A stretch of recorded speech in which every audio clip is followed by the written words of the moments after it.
To digit number. Two digit number का example दो मेरे को कोई। 2n+n, ये टू डिजिट का एग्जांपल है। X Y. तुमसे जब एग्जांपल मांगा जाए तो तुम वेरिएबल में एग्जांपल दोगे क्या? एग्जांपल नहीं समझते क्या तुम? एग्जांपल 24, हाँ ऐसे एग्जांपल दो। सबसे छोटा टू डिजिट नंबर क्या हो गया?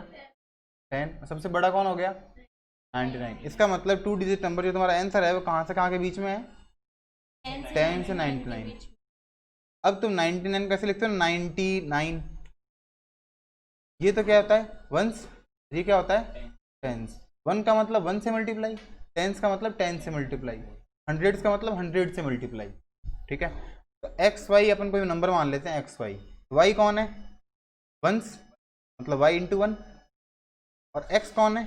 टेंस, मतलब 10 इंटू 10x। 10 इंटू एक्स मतलब 10x।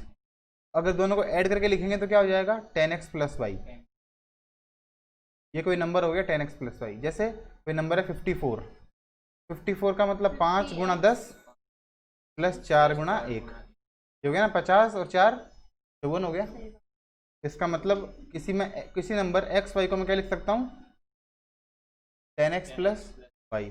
अगर मैं इसको इंटरचेंज करके वाई एक्स लिखूँ तो इसको क्या लिखूंगा फिर?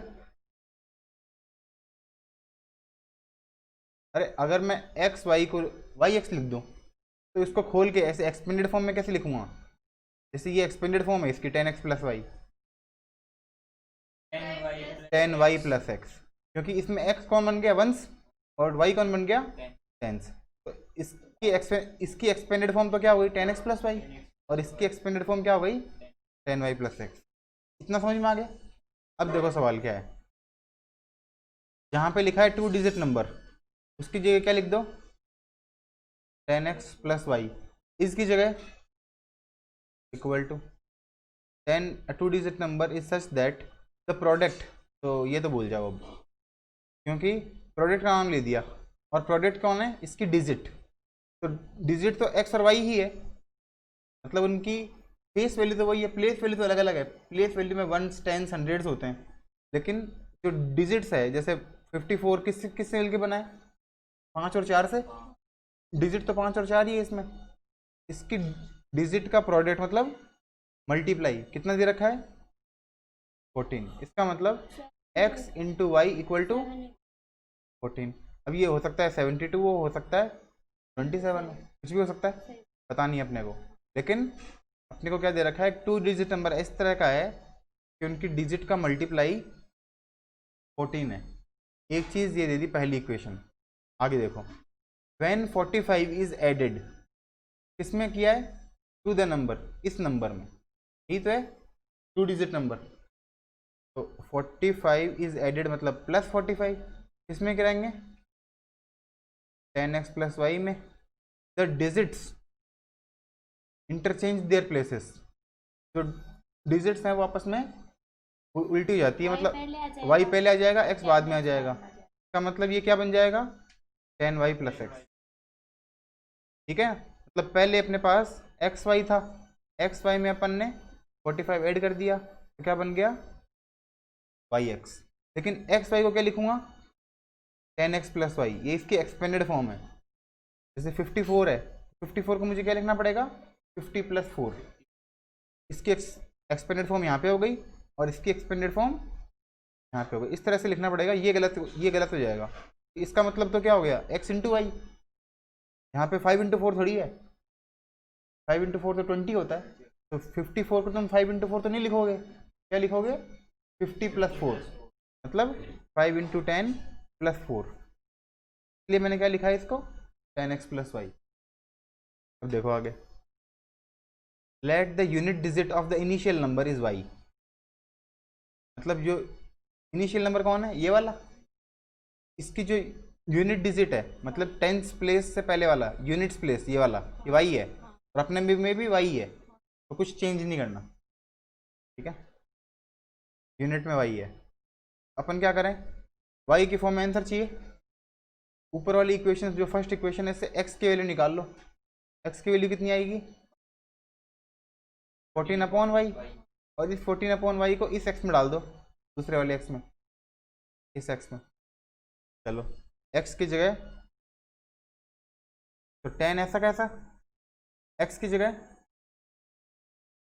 Into 14/y plus y, tan x plus y plus 45 equal to tan y plus 14 ये आंसर भी सही है, और इसको तुम थोड़ा बहुत शॉर्ट करके लिखो तो भी सही है ना। शॉर्ट कैसे करके लिखोगे, देखो एक काम करते हैं, इसको ना थोड़ा सा पहले ही सॉल्व कर लेते हैं, पहले ही, मेरा मतलब जैसे x है यहाँ पे, x यहाँ पे आके किसका हो जाएगा, माइनस का, और tan y भी यहाँ पे आके किसका हो जाएगा, माइनस का, और 45 यहाँ पे पहले से ही है, तो tan x और x कट के कितना आया 9x, y minus tan y minus का 9y, और इक्वल टू में नहीं प्लस में 45 इक्वल टू में 0, इन तीनों में 9 कॉमन आ रहा है, 9 कॉमन लेके काट दो, x माइनस वाई प्लस 5 बराबर 0। अब रख दो x की value, 14/y minus Y plus 5 equal to 0, ये आंसर आ जाएगा 14/y माइनस वाई प्लस 5।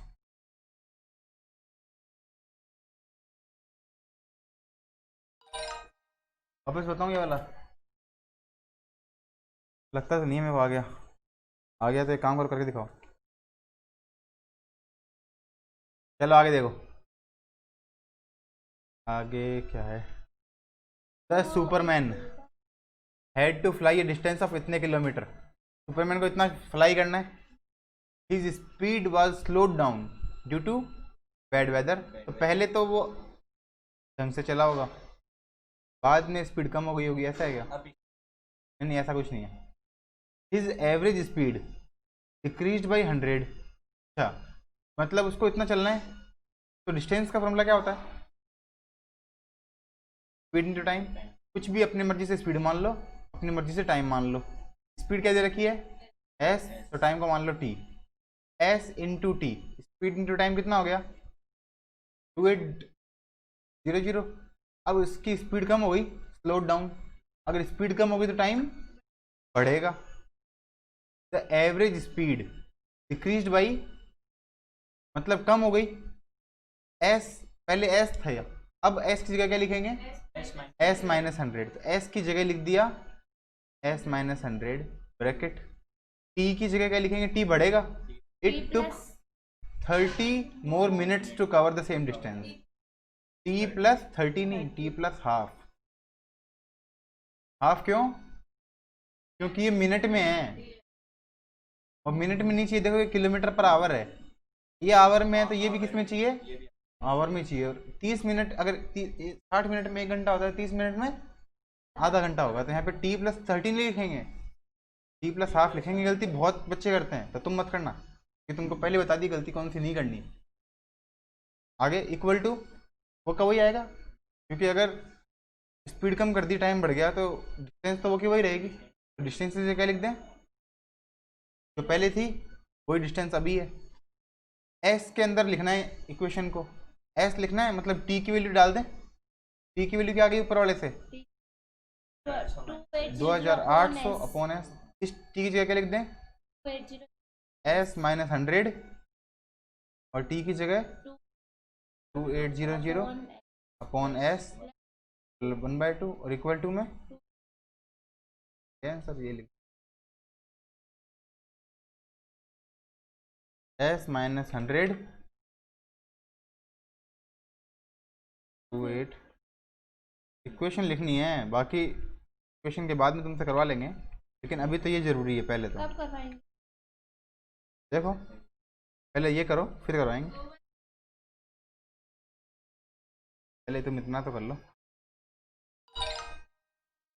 आया, ये तो टफ था नहीं, ये था 2 years ago, 2 साल पहले, सेंटा एज वॉज, तो 2 साल पहले सेंटा की एज s-2, वॉज मतलब इक्वल टू 3 टाइम्स मतलब 3 into the square of, square करना है यहाँ पे, square of his son's age. Son को स्मॉल एस लिख दें, तो लिखें सेंटा को लिख दें कैपिटल एस, और इसको लिख दें स्मॉल एस। स्मॉल एस लिखेंगे, स्मॉल एस माइनस 2 लिखेंगे, क्योंकि 2 साल पहले की बात चल रही है ना, तो दोनों को माइनस करेंगे 2 से। ऐसा नहीं इसको तो 2 से माइनस कर दिया और ये आज का ही है, दोनों 2 साल पहले की बात चल रही है, दोनों को ही माइनस करेंगे।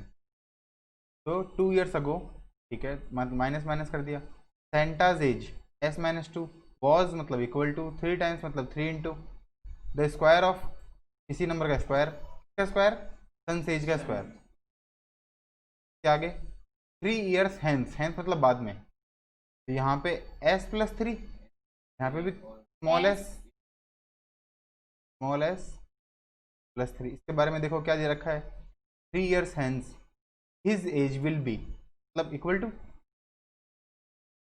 4 times his son's age, 4 into S plus, bracket ध्यान रखना। Santa's let the present age of Santa be m और सन की s। सेंटा की m दे रखी है, तो इस s की जगह क्या लिख दें m, और इस s की जगह क्या लिख दें, और इक्वेशन किसके फॉर्म में बतानी है, स्मॉल s के फॉर्म में। तो दोनों में से किसी एक की वैल्यू निकालें, दूसरे में डाल दें s की फॉर्म, तो m की वैल्यू निकाल लूँ मैं नीचे वाले से और ऊपर वाले में डाल दूँ, या ऊपर वाले से निकाल लूँ नीचे वाले में डाल दूँ, कोई फर्क नहीं पड़ता। अब बताओ, इससे बताओ m की वैल्यू क्या आ गई, 4s प्लस 12 माइनस 3। 4 को s से किया 4s, 4 को 3 से किया 12, प्लस का 3 यहाँ पे गया, माइनस का 3, ये कितना आ गया 4s प्लस 9। और ये m की वैल्यू इसमें डाल दूँ 4s प्लस 9, m की जगह क्या आ गया प्लस 9 माइनस 2 इक्वल टू में 3s माइनस 2 का होल स्क्वायर। 9 में से 2 गए 7।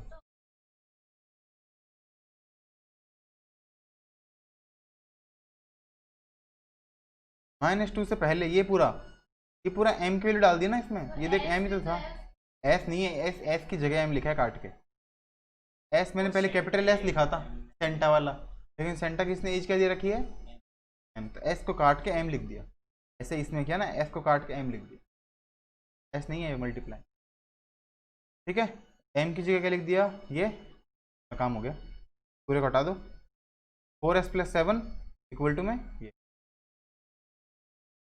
4s प्लस 7 3 ब्रैकेट में s माइनस 2 का,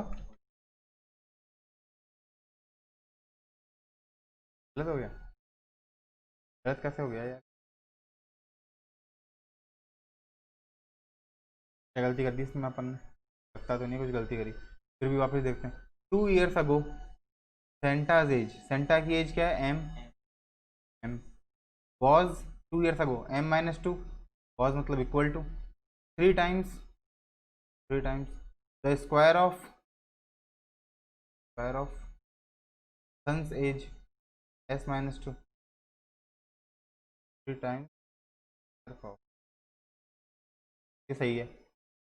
3 year hence m plus 3 his age will be equal to 4 times his son's age 4s plus 3, यही तो लिखा है।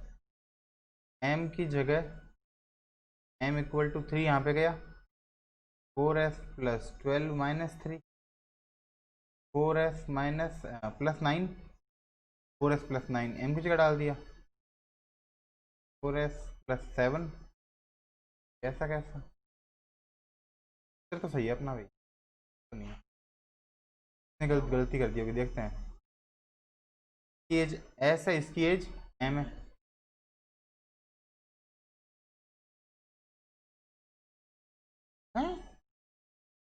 Santa be m and son be s, ये तो इसमें तो ऐसे दे रखा है, इसने उल्टा दे दिया, तो अपना सही है। कुल मिला के बात ये है हाँ इसका गलत है ना। इसने सन को एम दे रखा है, सेंटा को एस दे रखा है ना, बिल्कुल सही है। ठीक है, देखो इक्वेशन भी सही है अपनी। S minus two equal to 3 into M minus two, कहीं पे भी लिखो, बस एस और एम आपस में चेंज हो गए।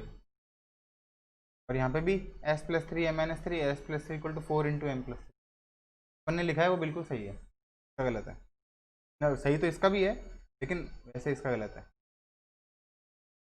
इसने काम गड़बड़ कर दिया, एम एस में गड़बड़ कर दी, कोई बात नहीं। क्या आ गया आंसर, एस माइनस टू। अब अगर यही तुम करते, तुम तो टिक पे सही कर देते, पूछते भी नहीं मेरे से। S minus two equal to 3 into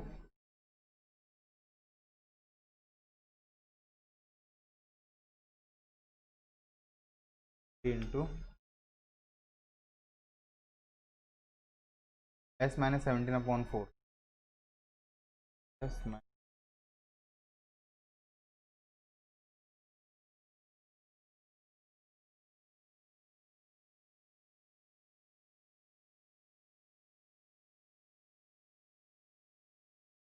क्या कर दिए,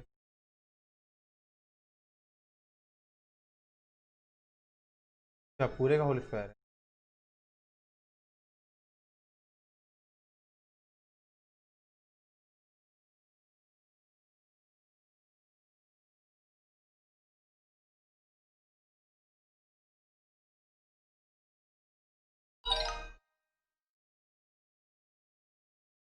the total cost, last question आज का ही। The total cost of grooming of a certain length of tail, कितने रुपए। ग्रूमिंग का मतलब काटना, ग्रूम झाड़ू करना। हाँ, ड्रिल मशीन से थोड़ी होता है। ग्रूमिंग मतलब मेरे को वो लग रहा है, ग्रूम नहीं करते क्या, जैसे शेव करते हैं वैसे ग्रूमिंग करना है। चलो जो भी है, एक टेल है, उस टेल को ग्रूमिंग करने की कॉस्ट कितनी है, 200 रुपये। If the tail was 5 centimetre longer and each centimetre of grooming cost 200 less, दो, हाँ संवारना वही ग्रूम करना, 2 रुपीज लेस। देखो क्या दे रखा है इसने, टोटल कॉस्ट ऑफ ग्रूमिंग है 200। ये वैसे सवाल है स्पीड इंटू टाइम वाला है। जैसे मान लो ग्रूम की लेंथ है, ग्रूम मतलब जो भी टेल है, टेल की लेंथ जितनी भी है, टेल की लेंथ मान लो अपनी 10 है, और एक 1 सेंटीमीटर के 20 रुपये लगते हैं, 10 × 20 कितने रुपये लग गए, 200। अगर टेल जितनी भी है और एक के जितने भी रुपये लगते हैं, उन दोनों को मल्टीप्लाई करेंगे तो अपने पास क्या आ जाएगा, टोटल अमाउंट हो जाएगा। द लेंथ ऑफ टेल क्या मान लें, दे रखा है एल। एल मान लो 1 सेंटीमीटर के कितने रुपये लगते हैं, सी। 1 सेंटीमीटर के 80 रुपये लगते हैं, दोनों मिला के कितने रुपये लगेंगे। अब लेंथ कितनी बढ़ा दी, if the length was 5 centimetre longer, तो एल की जगह क्या लिख दें, L+5। तो क्या बोल रहा है, सेंटीमीटर कम काम आएगा, सॉरी सेंटीमीटर नहीं, हाँ पैसे कम करने पड़ेंगे। अगर मान लो सब वो बढ़ गया, टेल बढ़ गई, तो रुपये कम लगेंगे। रुपये कितने कम लगेंगे, 2 रुपये कम लगेंगे 1 सेंटीमीटर के। C-2 इक्वल टू में कितना आ गया, the cost of grooming the tail unchanged, पूरे रुपए अनचेंज रहेंगे, 200 के 200 रहेंगे। एल के फॉर्म में आंसर निकालना है तो सी की वैल्यू डाल दें, जिसकी फॉर्म में आंसर निकालना है उसके उल्टे की वैल्यू डाल दो। सी की वैल्यू क्या है यहाँ से, 200/L। सी की जगह क्या डाल दिया, 200/L। L+5 200/L -2